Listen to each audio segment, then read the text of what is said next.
Hey everyone. This is really an honor to be here. Thank you for having me. I heard that this is the last lecture series of the semester, and I know you guys are like going into finals. I definitely remember what that feels like. So I really appreciate you guys taking the time and coming out. And I'd love to answer some questions at the end. So please, keep those coming. Keep thinking about them as I'm presenting. For those of you that don't know about ModCloth, I saw that there were maybe a few hands that didn't go up. We're an online retailer of women's fashion and decor. We carry independently designed items, and we design our own lines in-house. We have about 7,500 items on the site. These are from designers based around the world. And I think that our customers would tell you that we have some of the coolest product that you can't find anywhere else.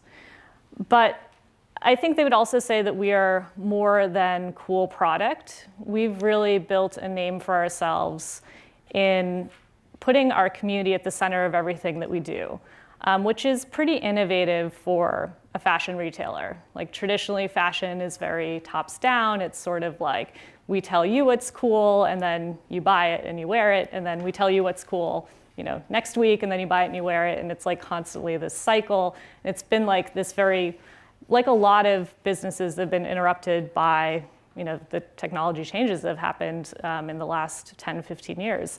Very tops down, very hierarchical. And we've sort of flipped that pyramid. Like we've said that we want to put our community at the center of everything we do. We want to empower her to help us pick the products that we sell on our site. She actually helps us design some of the products that we sell on our site. She helps us merchandise them by taking outfit photos. She leaves really detailed reviews to help other community members find the right fit and enhance their shopping experience.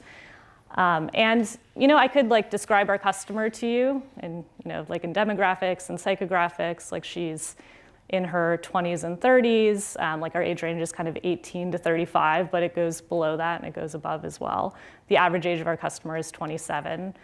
But I think that a picture is worth 1,000 words, right? So this is her, this is our community. This is kind of the best way to get a sense of what our brand is and what ModCloth is. To give you a sense of our scale quickly today, we now have a team of over 350. We're based in 3 offices across the country. Our headquarters are here in San Francisco, which is where I live. Pittsburgh has our fulfillment and distribution. We do all of our product photography there as well. I'm a Carnegie Mellon alum. So I'll talk more about Pittsburgh a little bit later in the presentation, why Pittsburgh as a city specifically is on this list here. And our buying office is in Los Angeles, and our in-house design team is there as well. So I spend a lot of time with our team in LA developing and designing the products and picking the products from the market that we sell to our customers. Another way to get a sense of our scale, these are some of our followers on social networks. We're one of the highest followed retailers on Pinterest. I think that probably makes a lot of sense when you think about our community that I just showed you. It's a pretty good fit there. Other than these numbers, right? I'd say, we shipped close to 2 million orders last year. It's definitely come a long way from when I started at 17 in my parents' living room. And I won't spend a ton of time on this, but I wanted to just kind of run through our founding story and how ModCloth came to be. Honestly, I don't know that I was a born entrepreneur. I wasn't that girl that was selling lemonade, as soon as I could, and trying to employ my friends to make an extra buck. But I'm absolutely an entrepreneur through and through. And that's one thing that I would love to share with you guys. If you could take something away from this, there's no right way to be an entrepreneur. As I've gone through this journey and as I've had the incredible opportunity to meet so many other amazing entrepreneurs, yes, there are those born entrepreneurs who, when you hear their stories, you're like, oh my God, you basically, as soon as you could talk, you were trying to sell something and to start a business. And that's amazing, and I really respect that. But you can come to entrepreneurism, you can find your entrepreneurial path in many different ways. And I think that I'm proof of that. So for me, it starts with my passion for fashion and just loving clothes. mean, I'm not ashamed to admit it. It might sound unintellectual, but I've always liked getting dressed. And it's always something that I was drawn to and I was passionate about and I had an eye for. I didn't have a ton of disposable income growing up. So I started shopping at thrift stores and vintage stores. Like basically I wanted to be able to stand out and I wanted to be able to buy things that other people wouldn't have. And the intersection of those two things, like a little bit of disposable income and wanting to stand out, led me to vintage and thrift store shopping. I grew up in South Florida, in a suburb near Fort Lauderdale. And, I was a Florida girl. Like I had seen snow once. And when I was in high school, like I worked really hard. I wanted to not be a Florida girl anymore. I got into Carnegie Mellon. I decided to be a business major because, honestly, I didn't really know exactly what I wanted to do, but I figured like business maybe could lead to fashion. I honestly didn't really know what jobs existed in the fashion industry other than this concept of being a fashion designer, and I wasn't sure that I had the artistic skills to be a fashion designer. So I got into Carnegie Mellon. I had to move up to Pittsburgh and experience my first winter ever, which is kind of daunting. Maybe you guys had an opposite experience coming to beautiful, sunny Stanford from a place that was cold and snowy. But for me, like I had to buy a whole new wardrobe, and I couldn't do that in South Florida. Even if I had the disposable income to be able to go to the mall and buy everything brand new, there isn't winter wear or even like autumn wear in the malls in South Florida in the summertime. And so I started going to thrift stores and looking for winter wear for the first time, and I found a lot of amazing stuff. And I think that was kind of the moment when I sort of started to become an entrepreneur, like that seed started to grow. Like I was just like, I can't pass up these beautiful pieces of clothing. I know they're worth so much more than they are kind of marked at just sitting here. Like maybe this was like my innate merchant coming out. And I found myself buying stuff even if it didn't fit me. And I would kind of say I'll give it to a friend, or I will use the buttons for a craft project, which would never happen, or I'll learn to sew and I'll tailor it to fit me, which also has not happened. I still don't know how to sew. That's okay. But I was bringing all this stuff home, like trash bags and trash bags full of it. And I started dating this guy around the same time. He was, his name is Eric. He's my husband today. He's my co-founder at ModCloth. And he had actually started a web hosting business with two of his friends in high school. I would say he is more of that born entrepreneur, like thinking about running a business from age 4 or whatever, like as soon as he could talk and kind of think about what he wanted to do. So he had this web hosting business. He'd built a few e-commerce sites. Like think about it, this is like 2000, 2001. It was sort of like, we're these like young, smart kids, like let's help you get on the interwebs. Like they would go around to local business owners in the South Florida area and kind of pitch them on like, we'll help you you need a website to like make your small business bigger. And so he had some experience, and he was actually the one that suggested that I build a website and sell some of these products that I was finding, these one-of-a-kind vintage pieces. And I thought that it sounded like a fun challenge. I mean, quite honestly, I also thought, hey, if I sell some of this stuff, that means that I get to buy more stuff, which sounds really cool. And it, again, like thinking back to that time, right? Like, there weren't really any other options. Like eBay was an option, but I wasn't really finding designer goods, and I didn't really think I could like build a brand on eBay. It seems like if I was going to do it, I wanted to be able to control the kind of more of the customer experience and more of the shopping experience. And there wasn't Etsy, there wasn't any of these like easy to start up shopping carts. There was no Instagram to sell on. Like when I think about the entrepreneurs that are starting today, it's like all you really need is a mobile phone and an Instagram account, and you can be connected to, you can be a tastemaker to a group of people that kind of look up to you and think that you have good taste. It was different then, which is kind of crazy. I mean, I still consider myself like very young, and I'm still like learning and kind of exploring the world. But then when I think back to when I started my business, like there was no iPhone, there was no Facebook. Like it's hard to imagine.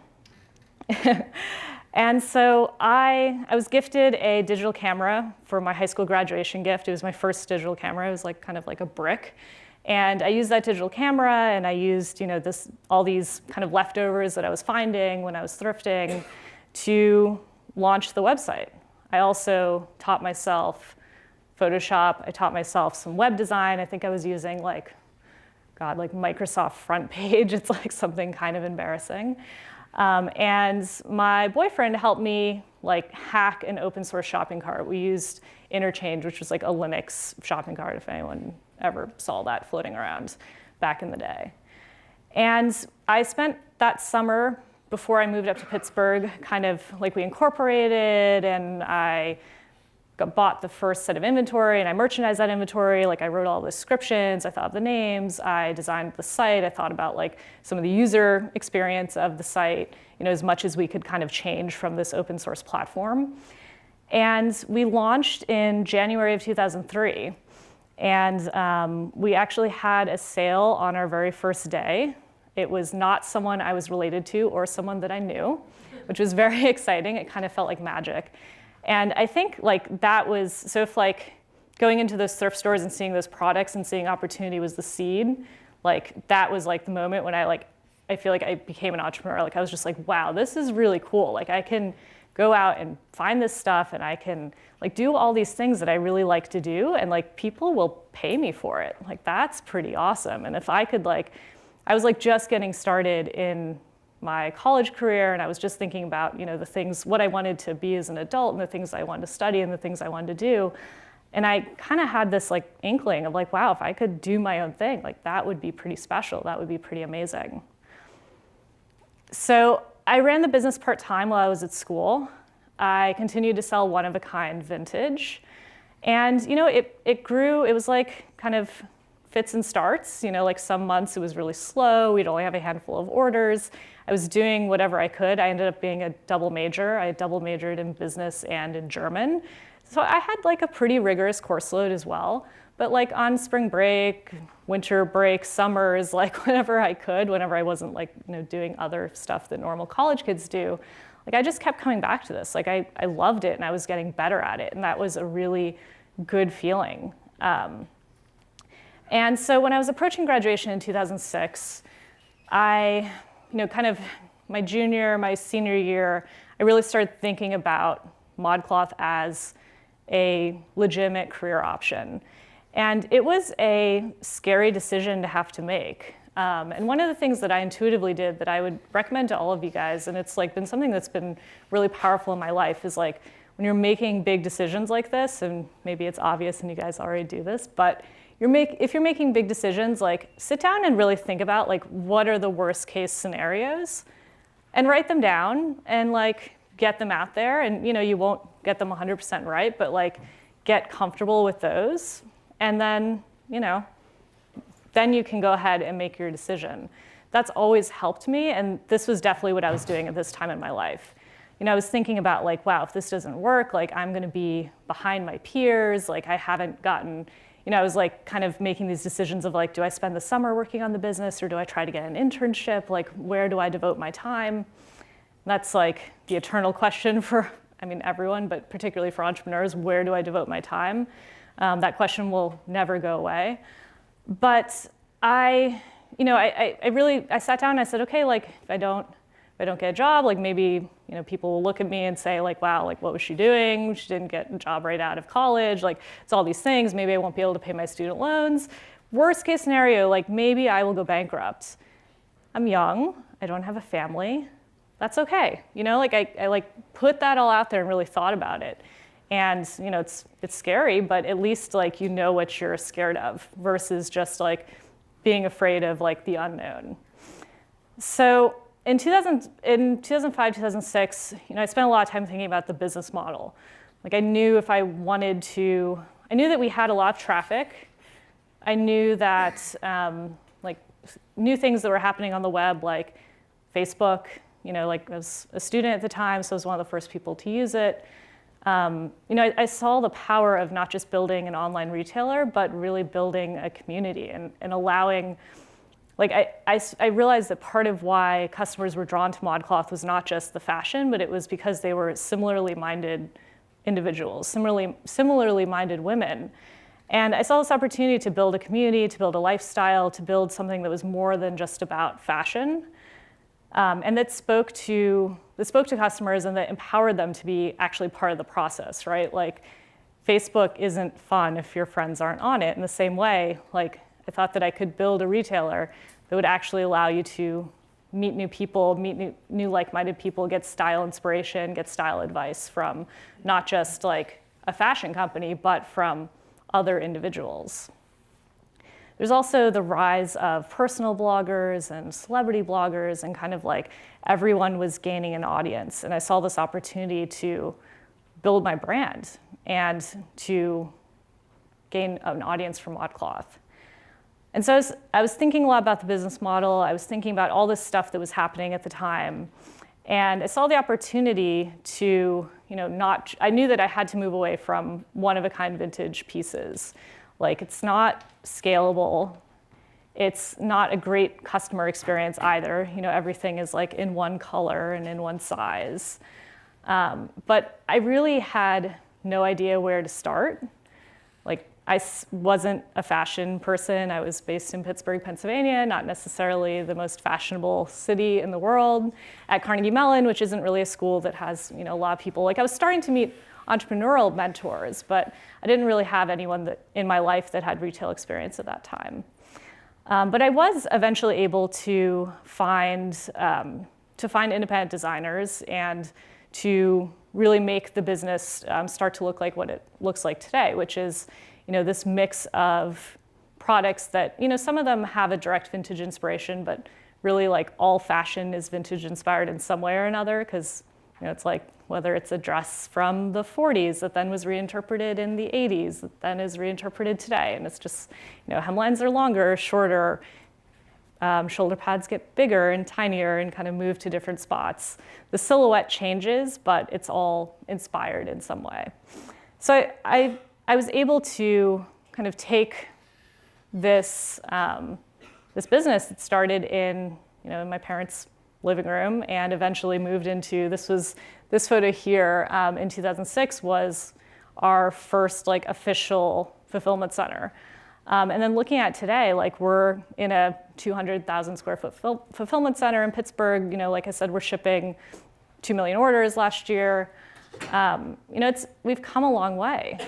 But another lesson that I've learned as an entrepreneur is that, part of that drive will, that really drives you to start things, will never let you be satisfied. So it's really important as an entrepreneur, I think, to work on the practice of celebrating your wins and taking a moment to step back and saying wow, we've actually come a long way. Because I look at this and I'm like, okay, we've come a long way, but I still have such high aspirations for the brand. I have such high aspirations for the business. We still have such a long way to go. And that's been an important learning for me is how do you make it sustainable? How do you celebrate these wins, but still keep that drive to want to get bigger and better? So I'm still excited to get bigger and better. I'm still learning tons of lessons along the way. And one of the biggest ones that I've learned thus far is that, it's okay to be, I'm kind of calling it it's okay to be a rookie. It's okay to kind of not know what you're doing. It's okay to come at problems from a really kind of rookie mentality. And that can actually be, it's not just okay, but it can actually really be an advantage. And I think that, as I look back at my career and my story at ModCloth, I think that it absolutely was an advantage for us in a lot of ways. Like I said, we weren't retail veterans, we didn't come from retail families. This is a photo of me with our first delivery of non-vintage merchandise, peeking over those boxes, oh my God, what am I gonna do with all these boxes next? This is literally, you can kind of tell, literally in our college house. And when I was going through this process, back in this like really formative time, like 2005, 2006, and thinking about making this a real business, like I literally had to Google, like, where do I find wholesale clothing? Like, I didn't know where to go and who to ask. And, you know, it eventually, like all my Googling eventually led me to like some of the major fashion trade shows, and I kind of like bought a ticket to Las Vegas and went to these trade shows and like walked in without knowing what to expect. And, you know, like I thought maybe it's going to be this like glamorous thing. I mean, you hear about a fashion trade show, it sounds like maybe it's going to be kind of cool. In reality, this is what it actually looks like. You're in the Las Vegas Convention Center, you're walking through, you know, it's kind of concrete, there's no windows. So this was what I walked into, you know, with this kind of rookie mentality. And I think the fact that I did just go in and like asked a ton of questions and was like, you know, like I literally asked about everything. I mean, I probably honestly was like asking some dumb questions. Like I was like, if I buy this, how many do I have to buy? And when will you ship it to me? And when will I pay you? And like some of these things that, you know, usually you know by the time you get to this level. And you know, what I learned about the trade shows like really quickly, right, is like the buyers go there, they walk the floor, like everyone from, you know, small retailers like ModCloth was at the time to like the big department stores. They walk the floor, they look at the designers all bring samples that they're hoping to put into production. They see how many buyers are interested in the samples, and then they go back and they make some bets and they say, okay, this is, you know, we have some pre-orders for these and like these things people were kind of interested in, so this is where we're gonna, you know, kind of place our bets and like place our production orders. And so what I realized really quickly in 2006, 2007, as I was starting to like build out our designer portfolio and move away from this one-of-a-kind vintage model, was that a lot of the items that I really loved weren't getting made. And so what I'd hear from the designers is like, oh, but Nordstrom bought this one. Don't you want this one? This one will get made. And of course, I didn't want the item that Nordstrom bought, even if it was a great seller for Nordstrom, because I needed differentiated, cool product for my customer. So, you know, I kind of like, I asked some rookie questions. Like I was like, hold on, you guys have all of these samples here and you're showing them to us, and like, just because I'm the only one that likes them, like sometimes half of the items that we were finding at these trade shows weren't getting made. Like we had a really big fallout rate. So yeah, I asked them these questions. You know, I said, we have all these samples here. Like I have all these customers that I can talk to like immediately. I don't have to, you know, wait 6 months and then walk out onto a sales floor like the traditional brick and mortar guys do. Why can't, if you have these samples here, you've already gone through the cost of making the sample, can I just take those samples and see, maybe my customers will really love it. Maybe I can help you get to that. You know, usually depending on the item, it's like a 100 to 600 minimum production order. So maybe I can help you get to that. So I can like guarantee my order and I can give you some real customer feedback. This led to our Be the Buyer program, which we launched in 2009. This is kind of like a quick snapshot of the concept. But it really came from this like rookie mentality of like, why not? Why can't we do this? And I think like some people in the fashion industry kind of had this reaction of like, but that's your job as a buyer. Like that's the thing that you're supposed to do, is you're supposed to go out there and like kind of, you know, make your educated guess of what the customer will like. But from my perspective, I was like, if I don't have to take that risk and I can actually engage my customers and let her be part of the process, like, wouldn't that be much better for everyone? For our independent designers as well, like this was giving them direct customer feedback rather than just getting, traditionally they just heard from the buyers, why the buyers like something or not. So giving them this like actual feedback from customers was a really innovative thing at the time. And this was a really important part of our growth. Like we were able to, for one, like get more items that we actually needed. Like I said, like half of the items were falling out at the time. And this was like the core of, you know, this like launched the core of our core tenet at our company, that we should really be empowering the community to help us make these decisions, even these decisions that traditionally are made internally at traditional fashion retailers. I think that it's important. So in telling this whole story, like, I think it's also important as entrepreneurs to kind of keep in mind that fake it till you make it is totally valid, like that concept, but it's just one of many tools in your toolbox. And that's something that I've found as I've looked back at my career and, you know, as I think about what I would share with my younger self. I think that often we try to like just fake it till we make it all the time. And I think part of it is kind of the culture, like especially in the entrepreneurial world, like you're always, you know, you're just like, yes, of course I can do this. Of course we'll be able to hit these numbers. Of course we'll be able to, you know, we know what our plans are going to be 1 year from now, 2 years from now, 5 years from now. And, you know, that's totally fine. And like sometimes you really do have to do that. Like when you're pitching your business, when you're talking to investors, like absolutely fake it till you make it. But I think that sometimes like if you get too caught up in this mentality, like I would caution you to resist like faking it, because you might miss opportunities to actually find your own path. And you might miss these opportunities to kind of put your hand up and say like, why are we doing it this way? Why is it happening this way? Does this actually make sense? And this has been a really valuable lesson for me. Okay, one last word on being a rookie. I will tell everyone out here, you know, don't be afraid to go into an industry that you don't know anything about. I will say, like, look at this girl. If she can go on to be the creative lead of a, you know, well-loved multi-million-dollar fashion brand, like you can do it too. Even if you're not raised in it, it's not like in your blood or whatever.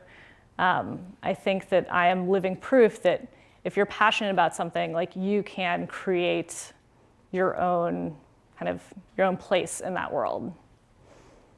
Okay, so this leads very well into my next lesson, which is that it's okay to look back and cringe. I'm definitely putting those pictures up makes me cringe a little bit, not gonna lie. I think this has been a really important lesson for me as a creative entrepreneur. I think especially as you start out in your career, it can be really scary to be vulnerable and to put your work out in the world. You want everything to be 100% perfect, and I don't think this is just, you know, when I say creative, I mean like I spend a lot of my job and a lot of my time thinking about aesthetics and thinking about, you know, design and these sorts of things, but I think this is just as applicable to, you know, if you're a coder, whatever you're doing, whatever type of product you're building, like when you're starting out in your career, you are not going to be good. And you are hopefully going to get better, which means that you're going to look back and your tastes are going to be better and you're going to know so much more and you're going to cringe on your earlier work. So you have to just like get out there and do stuff. This is one of my favorite quotes by the author Neil Gaiman. Like, if you're making mistakes, it means you're out there doing something. And I think it can be hard sometimes, right? Like you want to wait until it's absolutely perfect. And I'm not advocating by any means that you should, you know, not care very much about what you do and not have like real attention to detail. But I think that this, like having this permission of like, you know, no matter what, I'm gonna get better and I'm gonna look back and cringe on my earlier work, I think is really freeing. So it's something that, you know, it's one of those lessons that's like easy to listen to and maybe to understand intellectually, and it's harder to actually put to work in your life as an entrepreneur. It's something I'm still trying to work on. And it can be tough, quite honestly, to find that balance of like having that attention to detail and not wanting to release anything until it's perfect, and just getting it out there and like knowing that it's going to change and you're going to move on and you're going to look back and you're going to cringe one way or the other. So let's just take a moment. I will show you my look back and cringe. This is the first version of ModCloth. This is our first logo. I think it's very clearly designed by a 17-year-old who's just learned Photoshop. Yeah, you know, but this doesn't mean that like I was really proud of this thing when we released it. You know, I spent time on it, and I was thoughtful, and I thought that this like embodied my brand, and I thought that bevel looked really cool. But I look back on it now, and it's cringeworthy. This is the next version of the site. This was 2005, 2006. We'd switched to a new, another like open source, like Linux-based shopping cart. But again, it was like I had taken a few design classes. It was like starting to get a little better, but like this is some of the content that we were producing around that time. I look back at it and I'm like, oh my God, oh, it's horrible. But if I hadn't done it, if I hadn't put it out there, I wouldn't be where I am today. This is kind of circa 2007, 2008, starting to come along. You're starting to see some of the like kind of more of the hallmarks of the ModCloth brand that you see today, for those of you that are familiar with the brand. And you're starting to see more of like our kind of playful, quirky aesthetic come through. But again, I look back at this in the work that I do today, and I'm like, yikes, And like I said, it is about having this, this is where we're at today, and it's having this permission to be okay with the fact that, in 10 years you'll look back and like you'll be proud of what you did, but hopefully you're going to be better and you're going to be past that stage in your career and your life, and you're going to be, on to greater and better things. So the way that we think about like this philosophy and like putting it into practice today at ModCloth is, in one way, like thinking about the concept in our product development on the technology side of a minimum viable product. And I'm sure you guys are probably familiar with this type of concept. It's like, think about what's the minimum that I need to put this out into the world and get user feedback on it.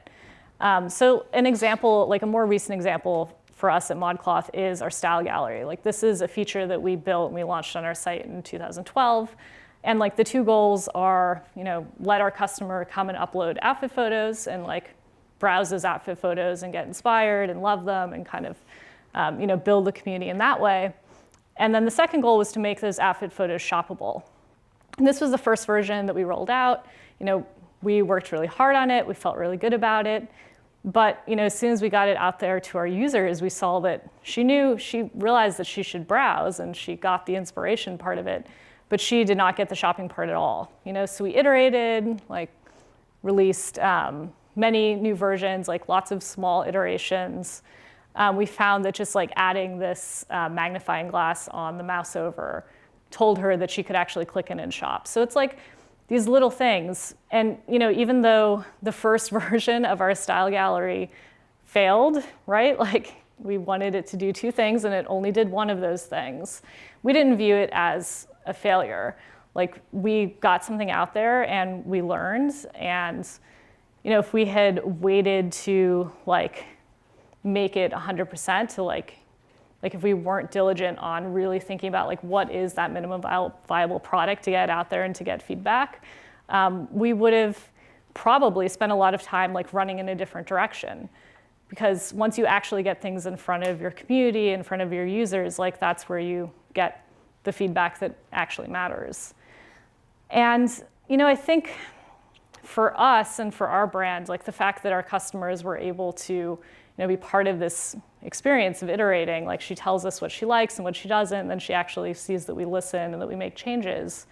That's really empowering to our customers, and that's like, that empowerment is more than just retail, it's more than just transaction. Like that is part of the, I think, emotional core of what has made ModCloth successful, and I think what's made ModCloth like loved by our community as a brand.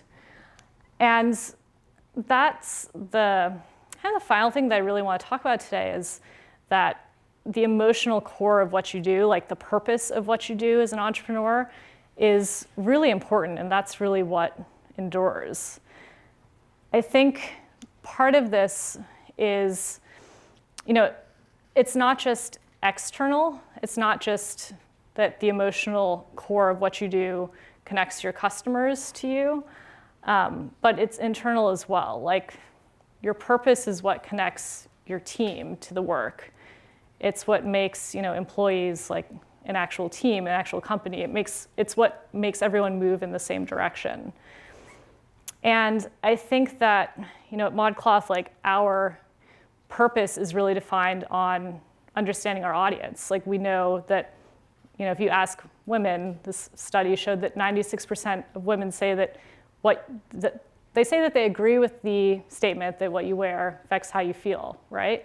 And that's more than dresses, like, it's more than just a transaction. And, like, being able to connect to that, I think, has been, like, externally and internally, has been one of the most valuable things that we've done as a company.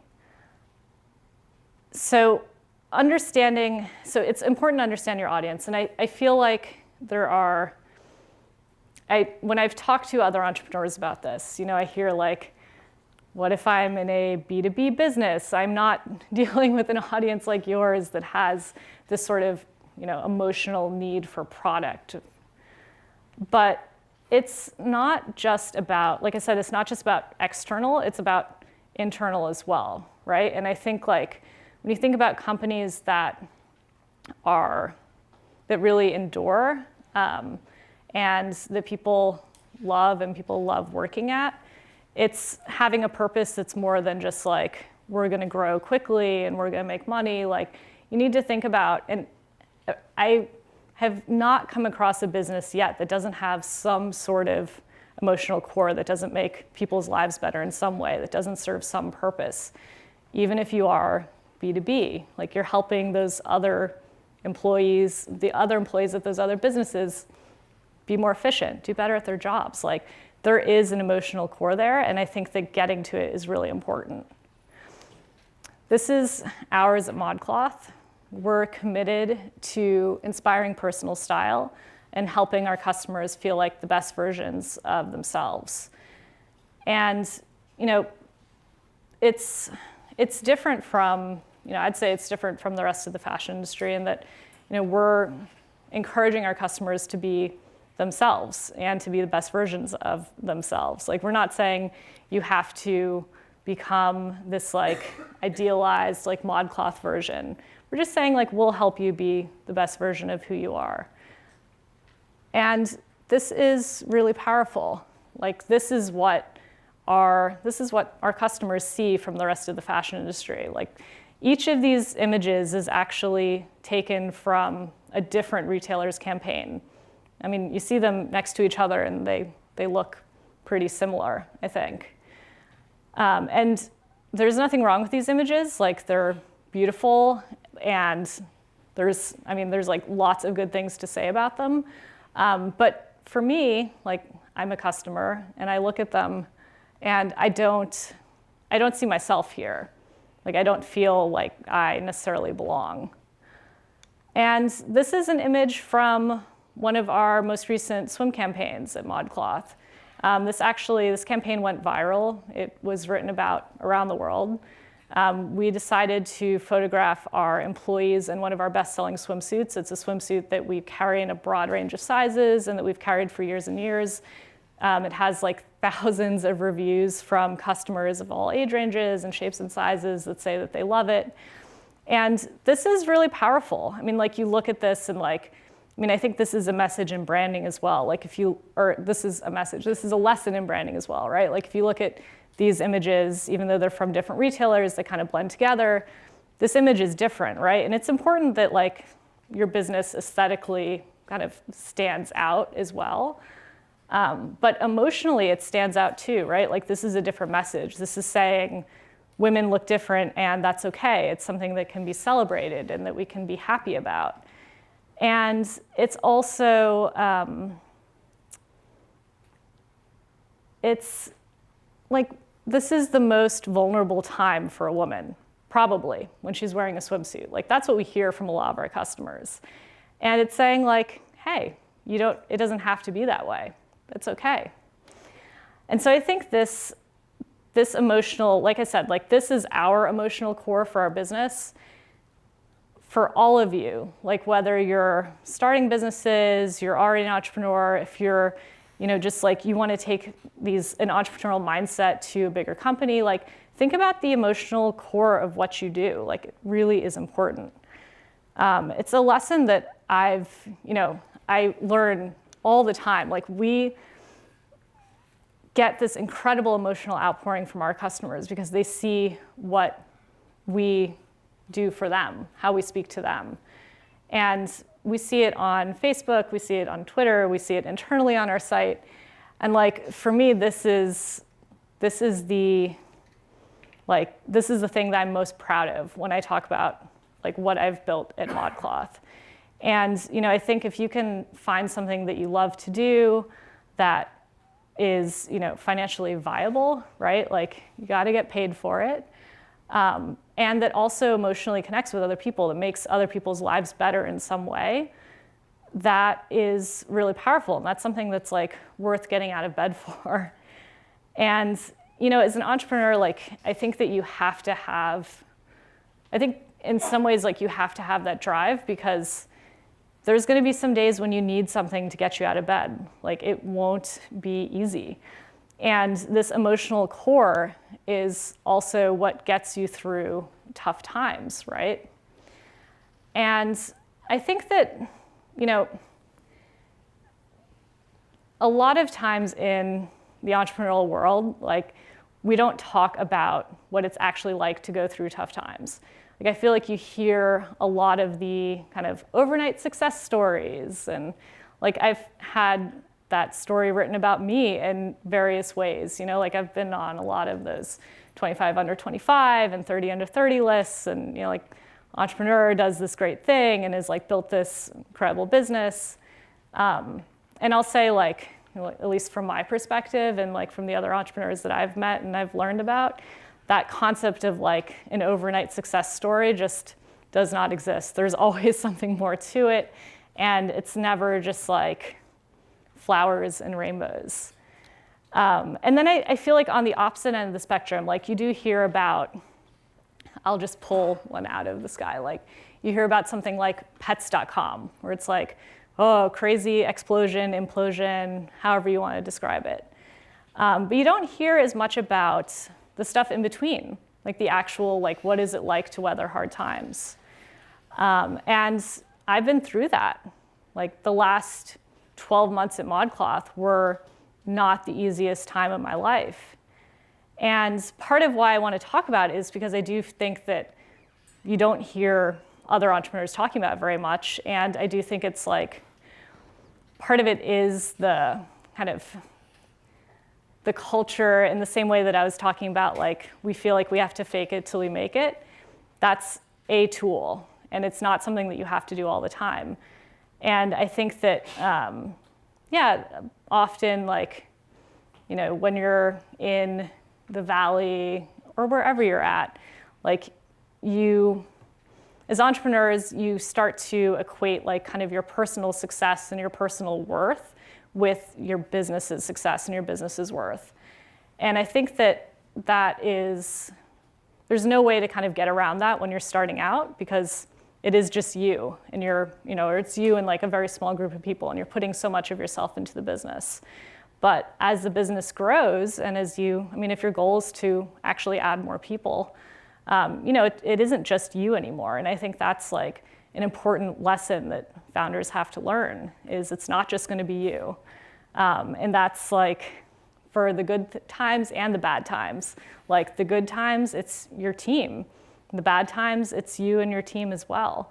And that can be, again, it's one of those lessons that I think is probably easier to understand intellectually than to actually like put in practice in your life. And for me, over the last 12 months at ModCloth, like, kind of the long story short, it's like we grew really quickly. We had to make some tough decisions in the business because we were at a point where we'd grown quickly. We weren't able to support our burn rate anymore. And, this purpose was what got me through making those decisions, and like having those times where it's hard to get out of bed and it's hard to go to work. That's another thing that's hard to face as a founder, when you've created your own job and you don't want to go to that job. That's a tough place to be in. And I think if you don't have this purpose, if you don't have something that's deeper, that's pulling you back to it, it'll be all but impossible. So, for us, like I said, we had to make some hard decisions. We had to lay people off last year. And it was the hardest thing I have ever done professionally. And, quite honestly, I spent a lot of last year kind of personally feeling like a failure. And that's a tough place to be in. And again, this purpose was what brought me back to, okay, even though I'm feeling this way, I can step outside, I can look at this, I can look at my business, and I know that my business is a success because my business has this purpose, my business has this, this thing that it's doing. This is real, and we're making a real difference in people's lives. And having this brought me through that time. It also brought our company through that time. This was what our team rallied around. And it wasn't easy. Like I said, we had to make some hard decisions to set our business up for success and set our brand up for the future. And we decided to really focus on the things that we did better than anyone else in the world. That was thinking about building community and engaging with that community and creating products and creating innovative social experiences that they would love and that they would respond to. And having that focus and having this purpose to kind of drive that focus enabled us to, kind of look forward and start thinking about the future. And as we started thinking about the future of ModCloth, in the last 12 months or so, we knew that involved taking the brand to the next level. Part of that is thinking about what a physical presence means for ModCloth and what that would look like.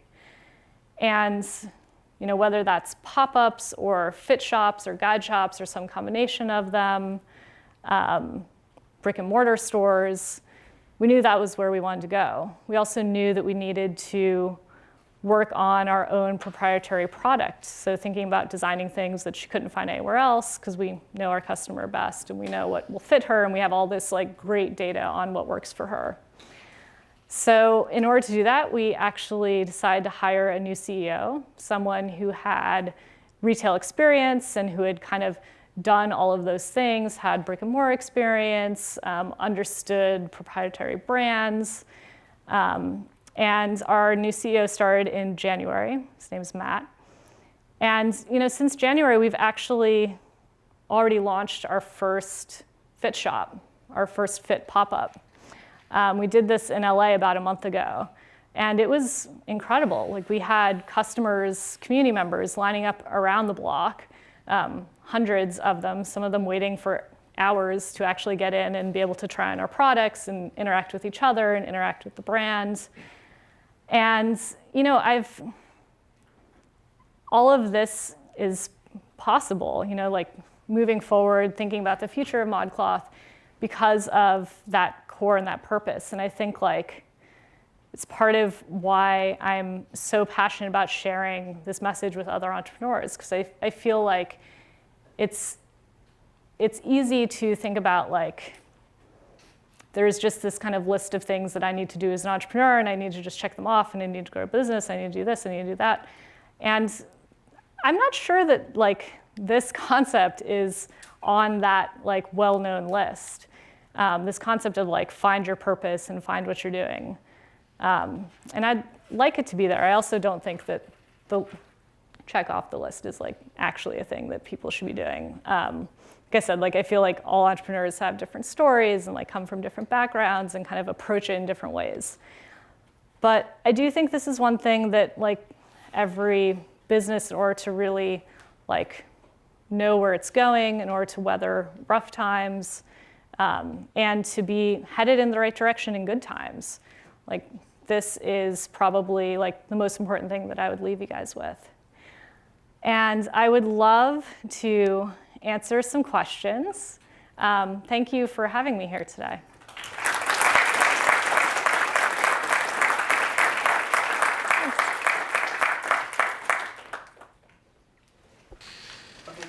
So you you mentioned that it's okay to look back and cringe, but is it possible that your earlier choices, even when you look back, you feel that it's unsophisticated, it actually fits the other people of that same age group?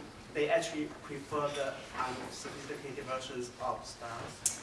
Oh, so the question was, it's okay to look back and cringe, but sometimes you find that... Yeah, maybe the naive version actually fits the age group better. Yeah, that the naive version is better for a certain age group or like for a certain customer.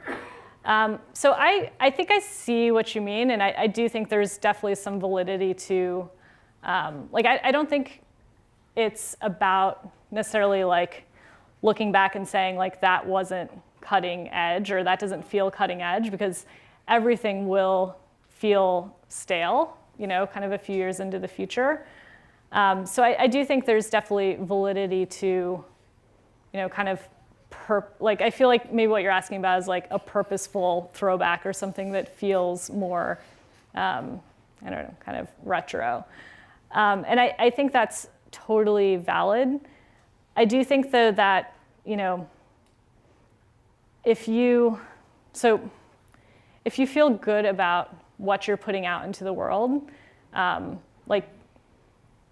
part of the thing that I want to convey is like, if you feel good about it, like get it out there and don't just kind of sit on it and hold it in because you want to make it perfect, because it'll never be perfect. But yeah, I do think that there's validity to looking back and saying like, oh, well, this is actually great and it's like perfect again in this moment in time.